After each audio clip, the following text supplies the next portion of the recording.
Рад вас приветствовать на канале Якутия-24. Это проект «Испытано на себе». Ну а я продолжаю рассказ про нашу поездку в Алекминский улус. В конце сентября мы выдвинулись в достаточно продолжительный путь. С Якутска на машинах добрались до Синска, правда не без приключений.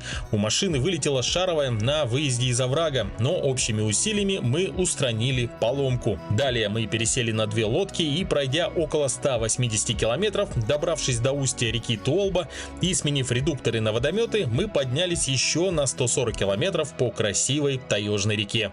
Невероятные виды, окрашенные осенними заморозками, свежий пронзительный воздух сопровождали нас весь путь, и даже дождь не был в силах испортить впечатление. С лодкой произошла тоже небольшая неполадка, но с использованием смекалки недостающая запчасть была заменена и показала свою работоспособность. Ну а если быть точнее, то фигурную стопорную шайбу водомета, которая сломалась, мы заменили обычной шайбой, но большего диаметра, завальцевав одну часть шайбы на остатки стопорной, а другую часть на саму гайку. Эта самодельная шайба прошла еще 400 километров и довезла нас до точки назначения.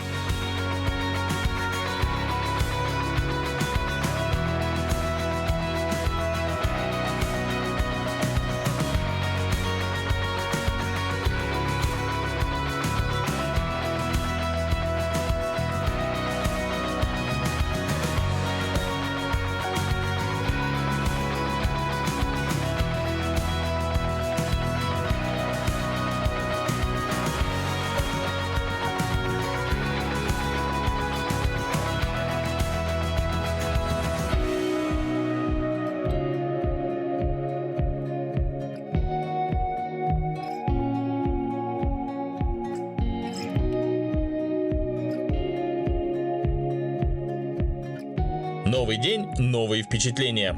Одной из целей нашей поездки было закрытие лицензии на изюбря. Я не охотник, но тем не менее поделюсь своими впечатлениями от охоты на изюбря на Реву. Выше по течению в притоке реки Туолба находилось интересное озеро, и в сопровождении местных охотников мы выдвинулись туда, чтобы попытать удачу. Охота на изюбря на Реву очень увлекательна. Охотник с помощью манка приманивает быка изюбря, который во время гона ищет соперника. В нашей поездке из-за аномально теплого сентября мы немного ошиблись со сроком гона и приехали раньше. Ну, ничего не поделаешь, охота – дело такое. Но, тем не менее, я могу вам показать свой опыт использования манка.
Охотник, конечно. Друзья, ну что, сейчас мы добрались до одного интересного озера. Вот мы сейчас находимся в Алекминском районе. И в целом это время, ну, плюс-минус, когда идет гон изюбря. И, соответственно, самцы ищут соперников.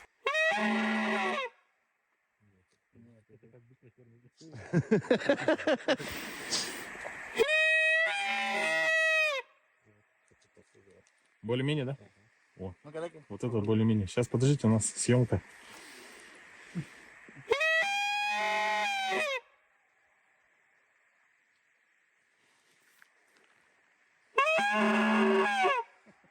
Так, это сфальшивые сейчас. Ну-ка.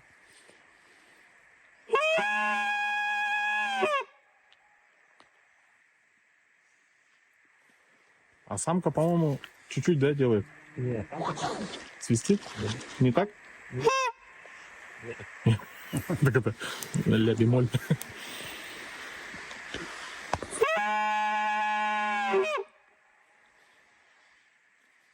Ну, как видим, отклика нет. Ну и в целом за это время, пока мы здесь, так прямо самцы пока не кричат. Возможно, еще не время. То есть, возможно, это будет чуть попозже. Но, тем не менее, попытка не пытка. Вот такой вот интересный манок. Также на избе покажем. Там есть еще у него другой мундштук с кнопкой.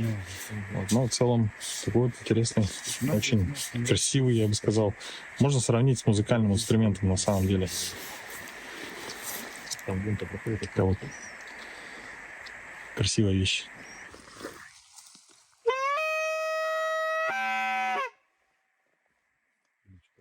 Сильно, да?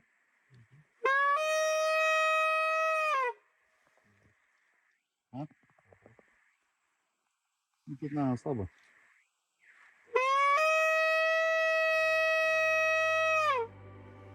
Помимо охоты, нам было очень интересно посетить закрытую скважину, где в 1937 году впервые на планете нашли кембрийскую нефть.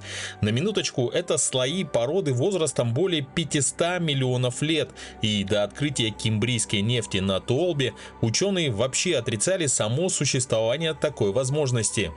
По дороге на избу я приметил пару мест, где могла находиться скважина, опираясь на кадры из документального фильма, снятого РГО и Северо-Восточным федеральным университетом.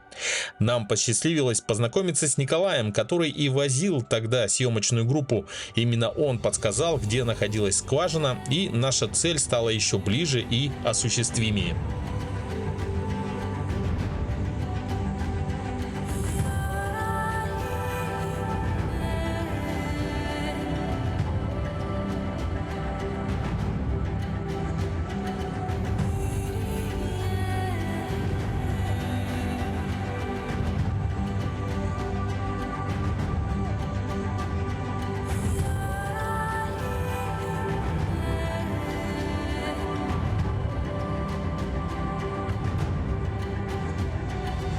Так как мы находились в достаточно мелководном притоке, обратный путь я решил снять с высоты птичьего полета и еще раз убедился в уникальных ходовых качествах водометной ПВХ-лодки.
Вот здесь был интересный момент. После прохождения переката мы сели на камень, который был под водой. Обычно это требует как минимум выхода пассажиров и толкания лодки с мели. Но, как оказалось, не в нашем случае.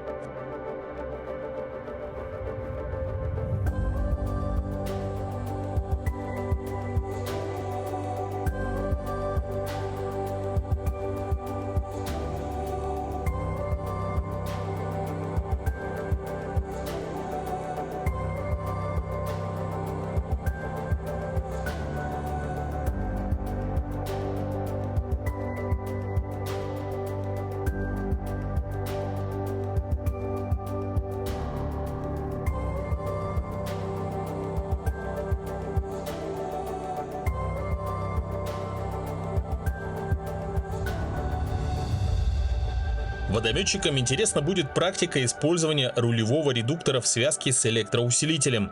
Евгений протестировал в этой поездке эту связку и остался доволен. Если объяснить по-простому, то редукторы бывают с разным передаточным числом. Например, если передаточное число 1,8, то чтобы полностью переложить руль, надо сделать почти 2 оборота рулем. Редуктор на 0,7 очень короткоходный, но на поворот нужно затратить больше сил. Руль очень тугой. Тут приходит на помощь электроусилитель, благодаря которому отзывчивость руля возрастает и короткоходность редуктора позволяет очень четко маневрировать между камнями и препятствиями.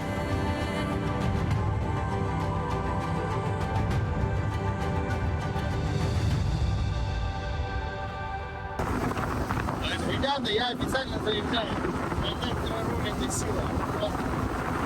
Просто классная тема. Управляется просто очень легко. Кнопочку включил и все, и просто мы там такой сейчас слышим.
Вечером мы решили попытать удачи около Солонца. Солонец — это место, где наружу выходит соль, и зверь пополняет там нехватку минералов.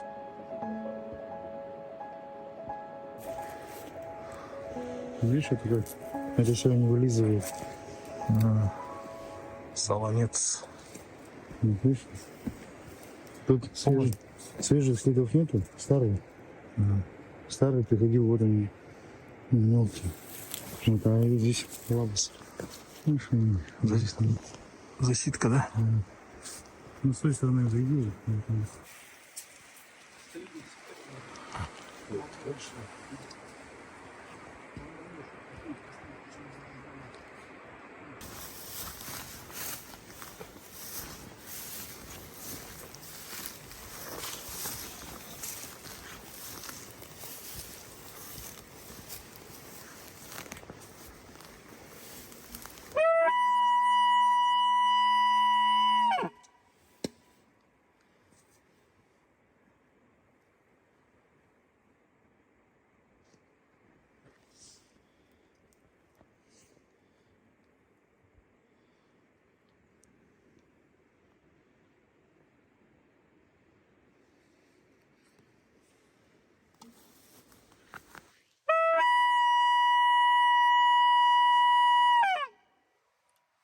в ответ тишина. Как я уже говорил, время гона наступило чуть позже, уже после того, как мы уехали. В сети же я нашел пару примеров, как ревут самцы во время гона, так что если вдруг вы окажетесь в лесу в это время, не пугайтесь. А испугаться можно легко, когда такие звуки в лесу издаются со всех сторон.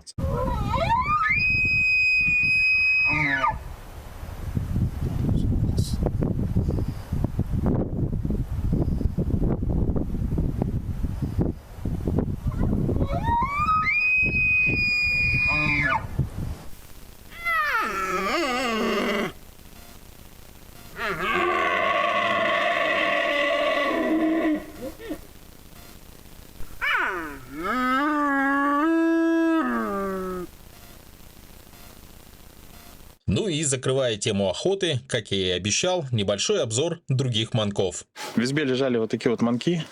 Обычная вот такая труба. И вот такая гофра. Сюда ставится сам манок. И издается звук. Сейчас попробую, но вряд ли получится что-нибудь. Так.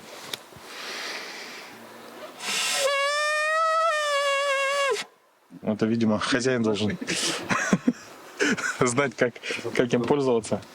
Вот такая вот интересная конструкция. Что там за бульдог? И вот еще один. Это Сашин. Сделан из бересты. Такая рабочая штука. Испытано на себе. Переходим к теме кимбрийской нефти. Событие по-настоящему мирового исторического масштаба. Чтобы добраться до закрытой скважины, нам нужно было спуститься на несколько километров от избы вниз по реке Туолба.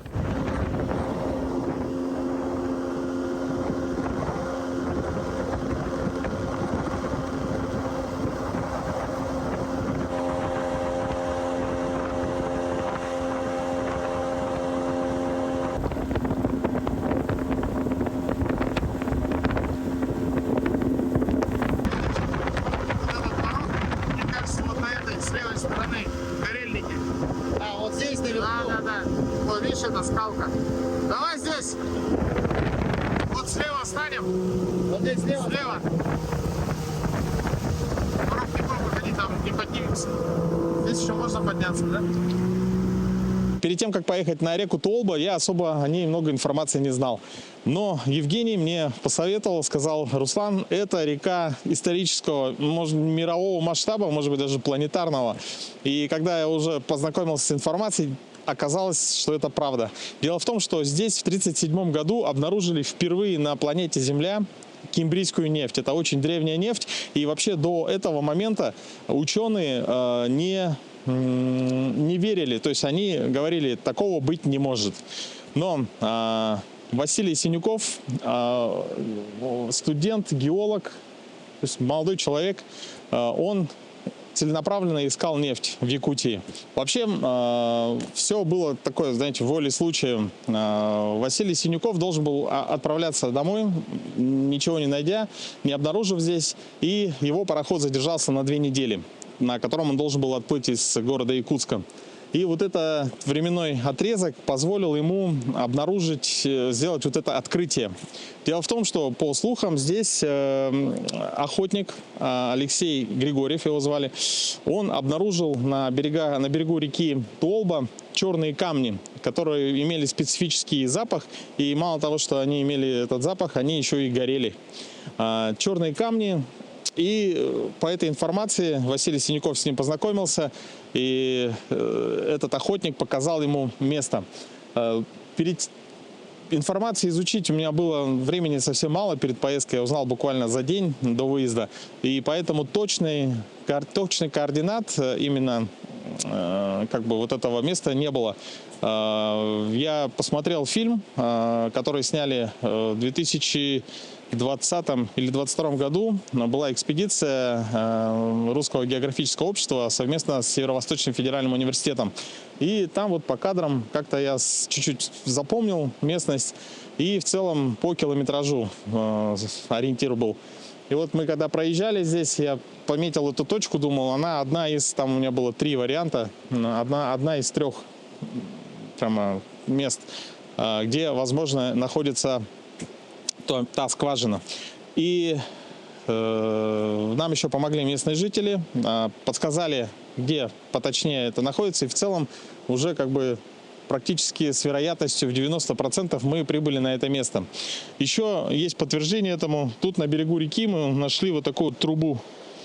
То есть труба на горной таежной реке. Это как бы такая достаточно необычная вещь. Вот, поэтому сейчас мы запустим дрон и посмотрим по берегу. По берегу я думаю, что мы где-то в правильной точке. Ну а затем посмотрим, познакомимся с этим местом поближе. Так, ну что, попробуем.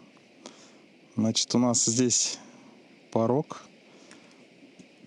И, к огромному сожалению, здесь лес выгорел. И в целом где-то, я думаю, мы найдем эту площадку. Площадка, как нам сказали, очень сильно заросла. Но, кажется, я уже вижу ее. Так, вот, подлетаем. Вот она, площадка. Точно. Так, я еще стою на пригорке. Тут гора, может. Да. Точно. Так, сейчас встанем прямо над ней и замерим метры.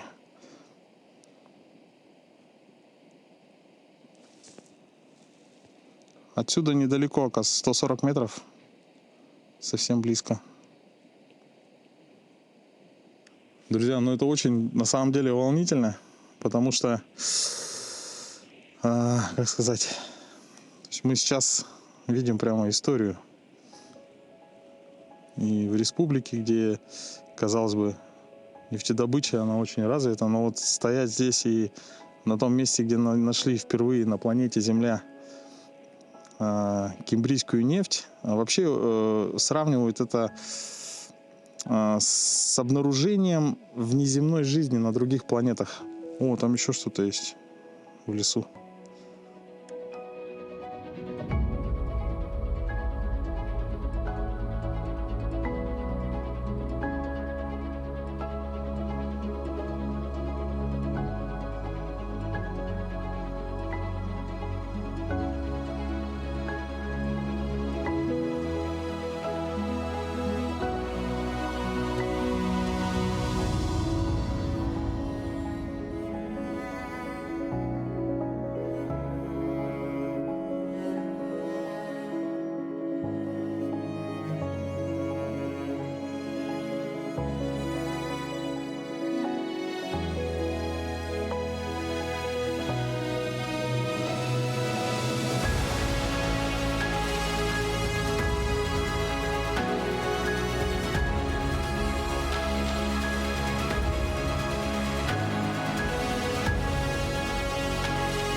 Сейчас мы уже знаем, где находится скважина, и идем по направлению к ней посмотреться поближе.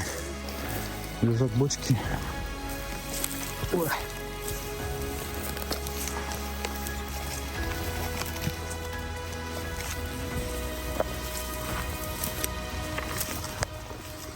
Ого.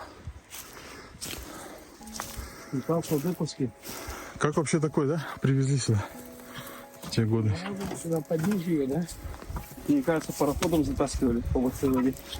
А Глубокое было, просто может другой было. вот скважина. Да он труба, да? Скважина.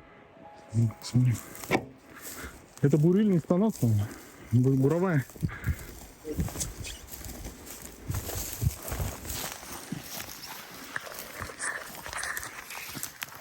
Вообще, конечно, сейчас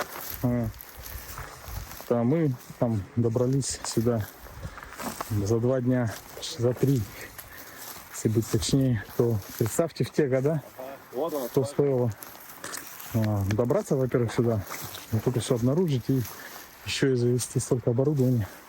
и найти еще, достичь своей цели. Вот она.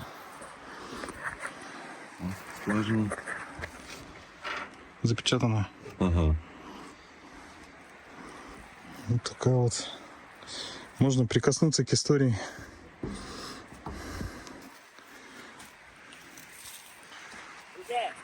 А? Надпись 40-го года. 1940 года. Да.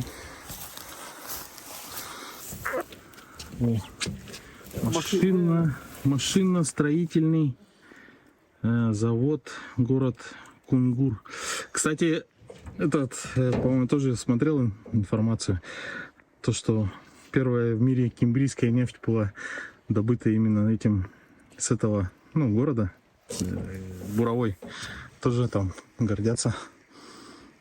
Ну вот, смотри, он на гусеничном ходу. Да. Может, она своим ходом не пришла. Своим Вот ходом. барабаны же еще стоят.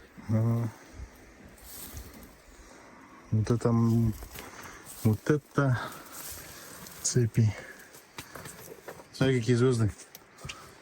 Даже не сточились, да? Ага. Качество. Это, Мне кажется, смазать и заработает. Это какой-то тормоз, да? ну, какой-то, видишь, какой-то войлочный, да? Нет, по-моему, войлок. Не, вряд ли войлок. Не, навряд Это, наверное, какая-то жесткая штука. Это, наверное. Как этот. Типа, Не горючий этот, что ли? Да, это. База этот. Я понял. Даже гусянки год написан, да? на каждый? 1944 год. Да? Где? Вот. Надпись. А, так. 1944. Ага. Как-то отражается. Так, там еще вдалеке что-то есть. Пойдем сходим, вон тропинка есть. Это уже делали.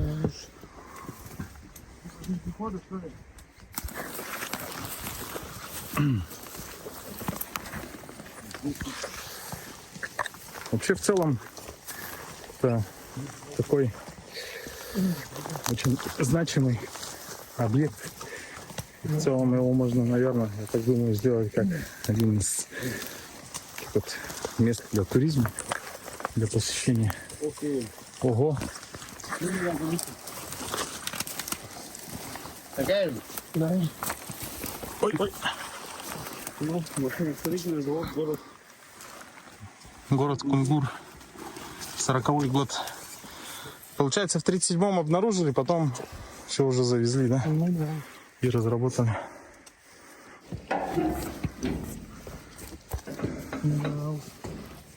Что там? Я Что это? Клапана. она. Нормально, ничего себе. Там на табличке что? Есть что-нибудь? Вот просто крышка. Посмотрите с другой стороны, может, какие-то еще таблички есть. Не, одна же есть, вон там на раме. Это мы ее видели, да? Походу, да. Вот шланг вдолился. Видимо. Это какие-то котлы. Это как котел, да? Нет, смотри, это явно насос. Вот она крутила, видишь? А, да, и вон, видишь, это- Да, это клетчатка насоса получается. Ну,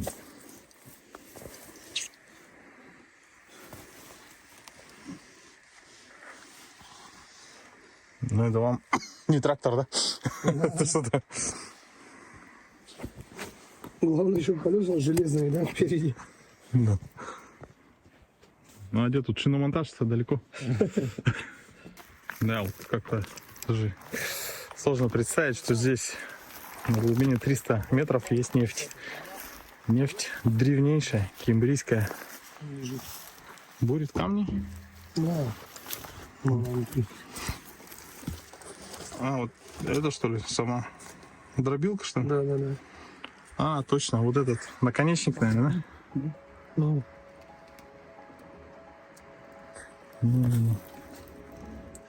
Так, у нас тут ни одного буровика нету, но кажется, что это такой, скорее всего, противовес. Тут видно очень много камней и вот такие огромные болты.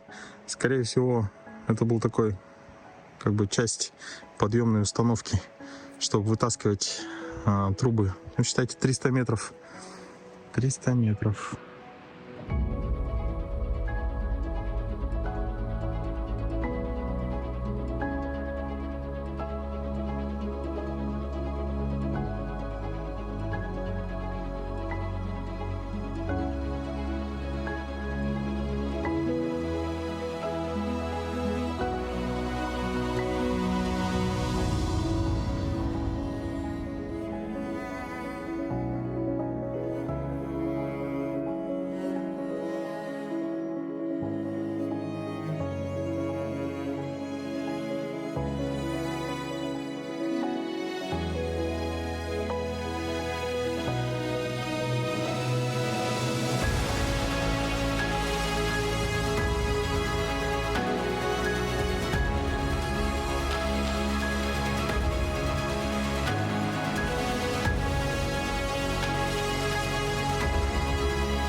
Но в целом у нас вообще нету в коллективе сейчас геологов.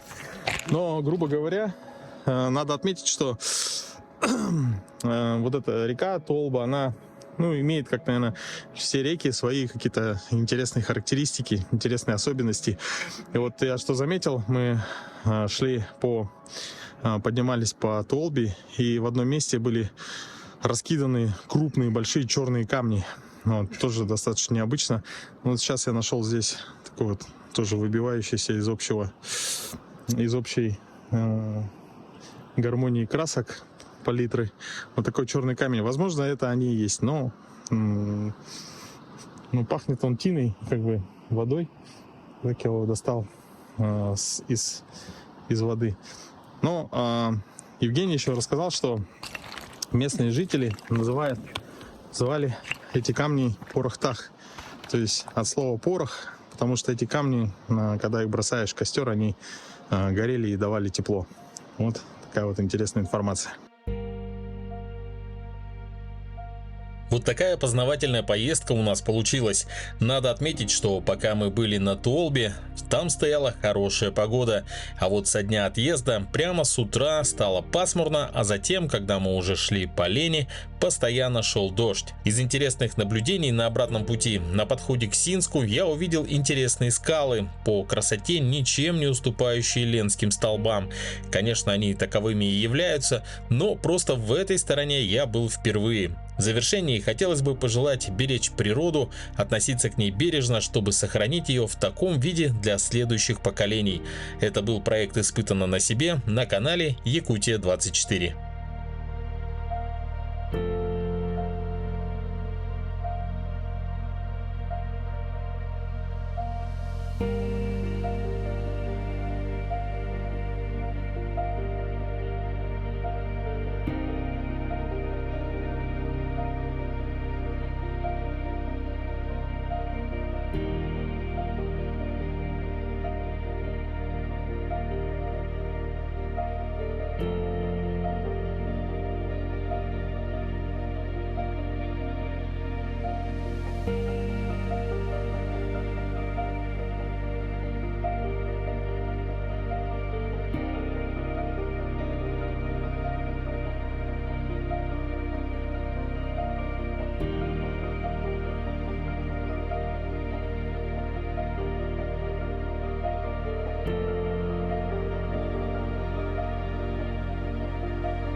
Пока.